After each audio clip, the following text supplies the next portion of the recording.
In this video, I will show a full Crucible run, commentating and guiding you until the end. I will show you the easiest strength build that will cut enemies like butter and melt the boss's health away. Okay, let's start this Crucible run. I'm packing a strength weapon and I will show the full build at the end of the video. Every run has the same chambers, but the order of them is random. Let's see what chamber we get first. So, this chamber has a big guy in the middle and some small fries on the sides.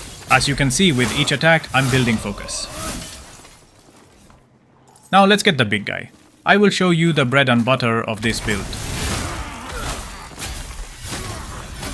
Did you see that? I almost one-hit kill him. But most importantly, the distance gap that this skill gives me is insane. The skill that you just saw comes from a rune. I will show you at the end of the video what weapon has that rune and how you can apply it to your own weapon. Okay, there should be one last guy down here. There he is. Easy. Let's pick up some stuff. So, with this build, I can easily get my focus up with basic attacks and use my rune skill to close the gap and do huge amounts of damage. But if you pick up everything in the Crucible, then sell them, you can get a lot of money and just buy focus potions that can instantly replenish all your focus. So basically, you can spam rune skills like crazy. Now let's make our way into the next chamber. Let's see what we get. Okay, we got the sunflower chamber. This is an easy one. Just some small guys at the start and there should be a knight up the stairs. Oh, so he came to me. Let's kick his ass. I missed. It's okay, let's get some basic attacks in and get some focus back. Oh, this guy drank too much Red Bull. Let's pick up the blue thing. Maybe we get some armor. It's just 4 coins, not even going to bother to pick them up. Okay, let's finish this up. So easy. Oh, chill, dude! Okay, maybe not so easy.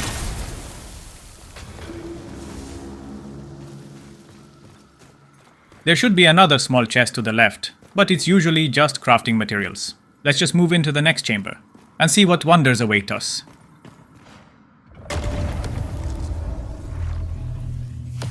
I'm going to heal a bit using the heal rune.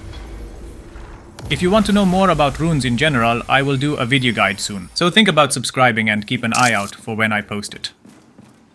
Oh god, it's the fall chamber. I think this is the chamber where I died the most while doing the Crucible. Yep, from the start I get pushed back. I usually die because I keep falling down. It's the reason I call this the fall chamber.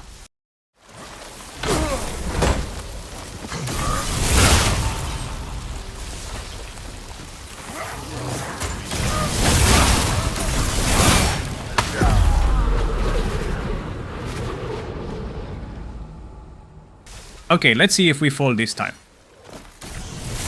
So far so good. Careful of the tall guy with the big stick. He will smash you to a pulp. Just back away and when he finishes his rage, get in and take him out. Easy peasy. Okay, let's pick up everything. That's a lot of stuff. Good for selling and getting more money. Now on the left is also a place I used to fall a lot. It's only one night now. There are usually 2 of them here. Done. And we pick this. And there should be another chest hidden behind the rocks. There it is.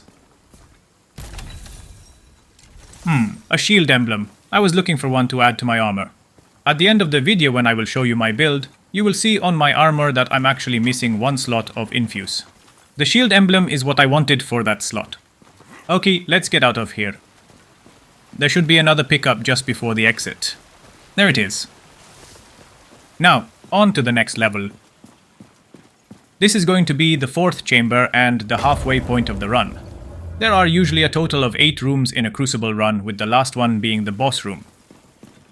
Let's see what we have. This is the longest chamber of them all, as it basically has 3 levels of verticality. First level, there are usually 2 knights in the middle and 1 mage on the right. But like you see, the number of enemies can change. We only have 1 knight now. Use the rock to get onto the vines, and let's climb up to the 2nd level of the chamber where usually there are 3 enemies. I'm using a focus potion to get my focus up. So here there should be 1 knight, 1 big boy with a stick, and a mage up the stairs. Careful to avoid the mage attacks as he can stagger you and leave you open for the big boy to go hard on you. Like you just saw, my skill attack can also leave enemies staggered. We made the giant kneel before our might. The mages are really annoying as they can blink all over the place, but I can easily close the gap and make quick work of them. Now sometimes there's one more enemy when you jump here, but there isn't one now. The last level is the top side of the chamber where you can easily die from fall damage trying to avoid the enemy attacks, so be careful where you step. One mage here, and there should be 2 knights at the top. Let's heal a bit. Why are you not picking up? Oh, my inventory is full, so I'll try to discard the lower price items and make room for the ones that are more expensive. You can see the value of each item at the bottom of the information. An entire Crucible run can earn you from 5 to 20 or even more silver depending on what items you get. You can increase your inventory space by using the blood flasks that you get from defeating bosses, but I use them all to expand my weapon and ring slots. I'm basically just trying to maximize the value of the run by saving up more expensive items that I can convert into money.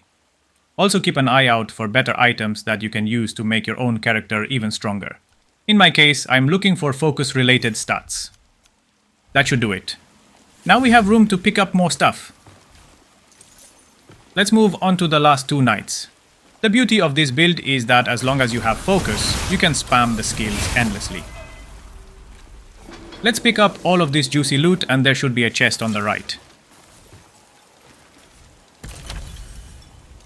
Whoa, we got a fallen ember. And what is this? Capercaillie head? Turkey head? This is the first time I'm seeing these items. Oh my god, look at the value. 3 silver for the Capercaillie head and 2 silver for the turkey head. This is insane value. And we also got a fallen ember. So we basically have a free run now as you need fallen embers in order to enter the Crucible. Like you just saw, you can find fallen embers in chests from digging spots or just from killing enemies and bosses. Okay, let's move on to the next chamber. We have 4 more chambers with the last one being the boss.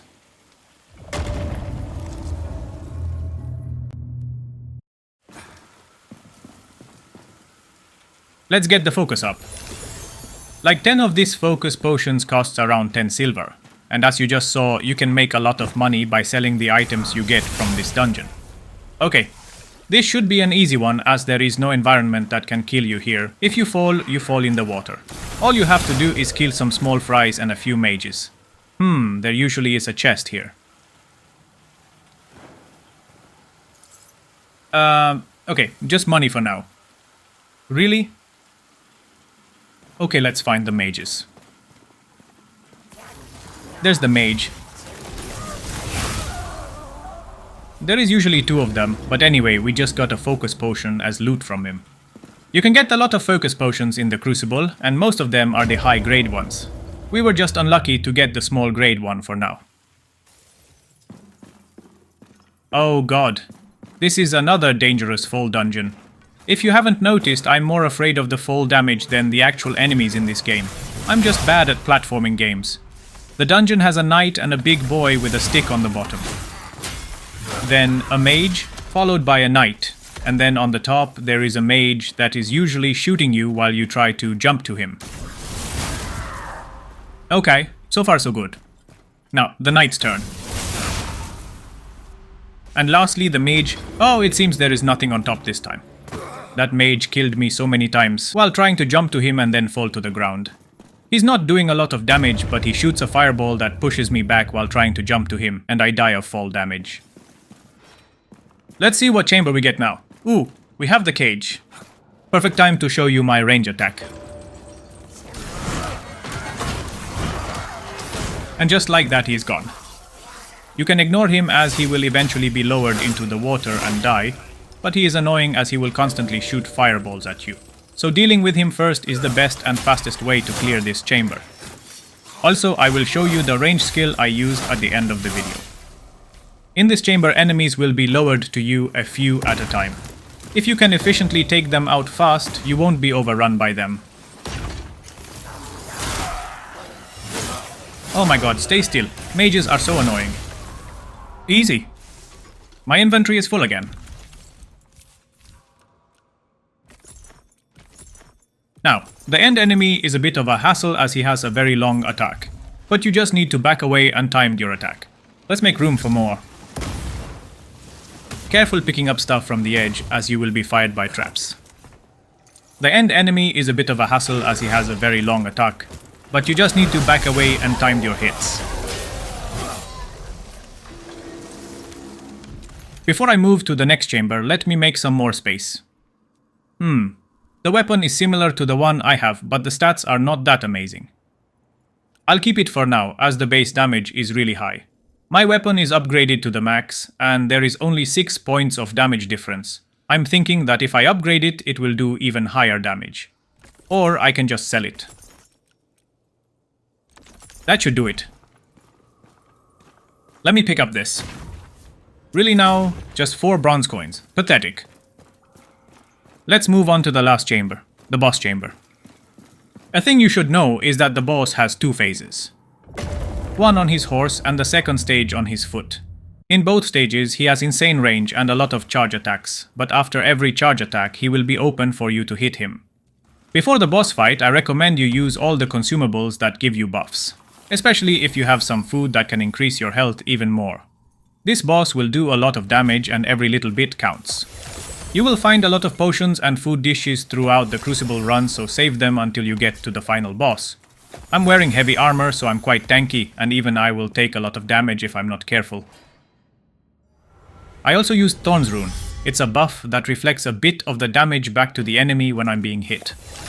Typically, you will have to wait for the boss to do charge attacks and then hit him, but I will show you that this build simply eats his health away.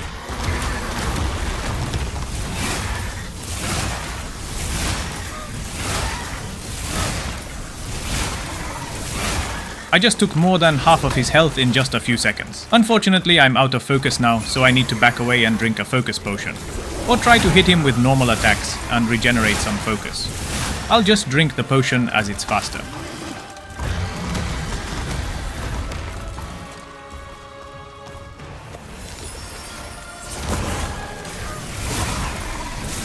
And that's it. The first stage of the boss is done. Now, after his horse is dead, back away as he will jump and do some damage around the area he lands. He will follow up with a charge immediately after, so as soon as you back away, prepare yourself to roll away his attack. He will also shoot plague projectiles. In this second stage, he will be even more aggressive and his charges will be slightly faster. Try to also keep an eye on your stamina, so you have enough to roll away from danger. All you have to do is get your focus up and eat at his health. Now, when his health reaches half, he will start to stab the ground with his sword and do some massive damage everywhere. You can try to dodge roll on each of his ground stabs, or if you have a tanky build like mine, you can just use the health consumable to get through this stage. Just know that if you don't have enough armor and you get hit, you can easily die from this area of effect attack.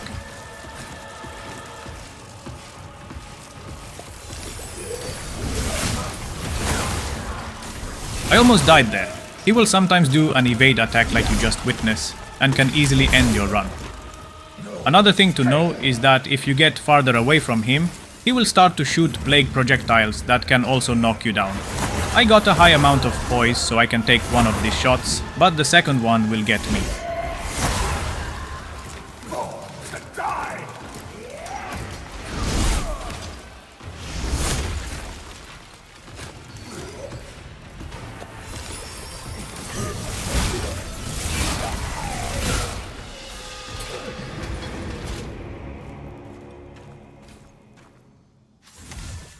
And that's it.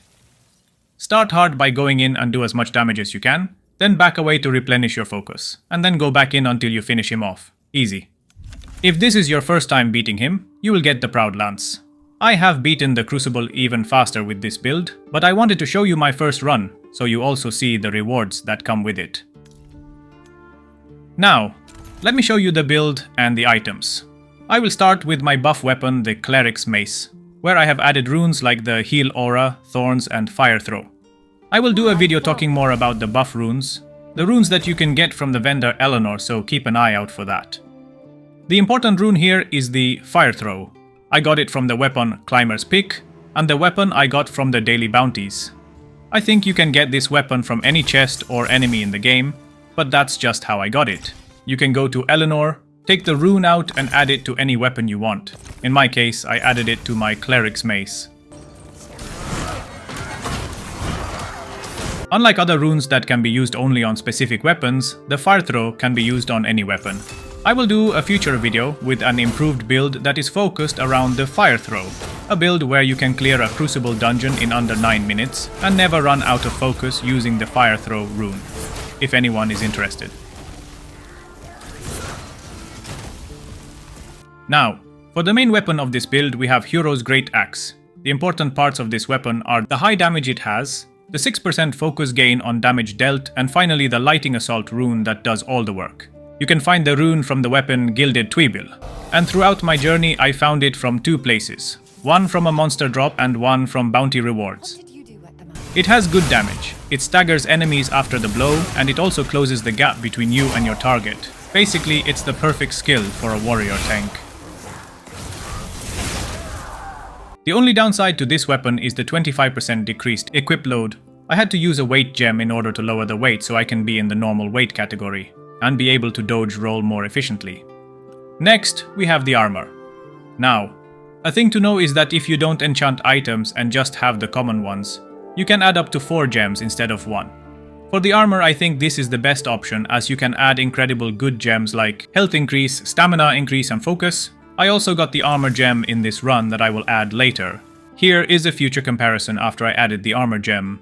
The 11% armor increased my overall armor from 897 to a whopping 932 armor. Insane. Next we have the helmet. There are probably higher armor helmets in the game, but this was the only one I could find with this amount of armor that it has. And that also gives 18% increase equip load.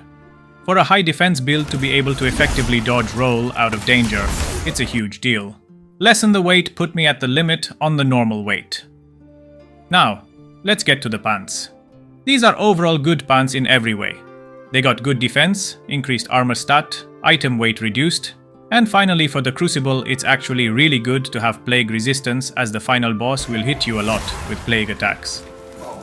I also added more armor with a gem. Overall good pants. Now, the gloves are nothing special, but they have good defense. And again, they give me that equip load increase to make me lighter and be able to dodge roll. Now, for the rings. I got 2 rings of Band of Calmness that both give me increased focus stat and focus gain from all sources. They have slight changes on the focus gain stat. The third ring is a ring that gives more bonus damage to rune skills, meaning I do more damage when I use Lighting Assault, or any other damage skill. I tested, and it will not increase the buff runes like Healing Rune. Only the runes that deal damage. Lastly, here are my stats. Most of my points are in strength as the weapon I'm using requires me to have 42 points in the strength stat. Then we have 34 points in equip load to get my weight class to normal. As you can see, I'm exactly on the limit with 60% of the weight. Focus and health are the next 2 important stats in this build, as the focus will let me spam more skills and the health will give me more survivability. Now, for the focus, I would not have invested that many points if I knew I would find rings like the Band of Calmness. The Band of Calmness rings give me 100 focus and I got 2 of them. Honestly, I would have invested more points into health if I knew about them earlier. And that's it! The easiest strength build. The overall build does a lot of damage. It has a nice way to get close to the enemies, and most importantly, it has a lot of defense to help you survive for longer, in case you make a lot of mistakes. Now, like I said earlier, I will upload a future video with the same build, but a different weapon that has the Fire Throw rune. This build will make you clear the Crucible even more efficiently and in under 9 minutes. With this Fire Throw build, you will never run out of focus during combat. So, if you are interested in that, consider subscribing and keep an eye out for when I post it. If you have any questions, leave them in the comments. Thanks for watching.